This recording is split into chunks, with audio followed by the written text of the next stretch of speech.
ஆட்டாச்சு, வேலை முடிஞ்சிச்சு. இவ்வளவு பேசுறியே, வீடு வாங்கினா உன் பெயரில் மட்டும் வா வாங்குவாரா? மாமா அப்படியே வீடு வாங்கினா அவர் பேரில் வாங்குவாரா? அவர் போனதுக்கு அப்புறம் அவர் உண்மையான பசங்களுக்கு அது சொந்தமாகும். அது என்னென்ன பண்ணணும்னு எங்களுக்கு தெரியுமியா?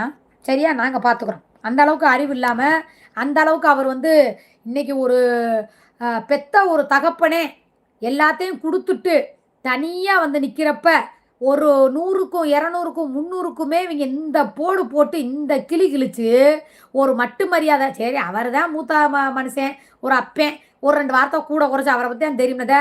முந்தானத்து லைவ்லலாம் அவர் கேட்ட கேள்விக்கு அத்தனை வார்த்தை கேட்டார். வீட்டுக்குள்ளேயே அதைத்தான் கேட்பாரு. நான் கத்துறா போடான்ட்டு விட்டுருவேன். யார்கிட்ட போய் கத்துவார் சொல்லுங்க பார்ப்போம். ஒரு மனுஷனுக்கு கோவம், கூட யாருமே இல்லை அவரோட கஷ்டத்தை ஷேர் பண்ண. அப்போ அந்த கோபத்தை இந்த பாரு, உரிமை எங்கே இருக்கோ அங்கே தான் கோவத்தை காட்டுவாங்க. உரிமை எங்கே இருக்கோ அங்கே தான் கை நீட்டுவாங்க. உரிமை எங்கே இருக்கோ அங்கே தான் எல்லாமே செய்வாங்க. ஏன் அந்த ஆள் எல்லாம் நகை நட்டெல்லாம் வாங்கி கொடுத்து என்னை ஏசி எல்லாம் வச்சு காரு வீடு இந்த சுகபோகமான வாழ்க்கை கொடுத்தப்போ மட்டும் எனக்கு இனிச்சு கிடந்துச்சா? அந்த ஆளு மனசுக்குள்ள ஏதோ ஒரு கஷ்டம் வேதனை. என்னை 1000 கெட்ட வார்த்தை திட்டும் போது மட்டும் எனக்கு கசக்குதா? இல்லை வலிக்குதா? ரோசம் வருதா? அப்படி ரோசப்படுறவன் அந்த ஆள் வாங்கி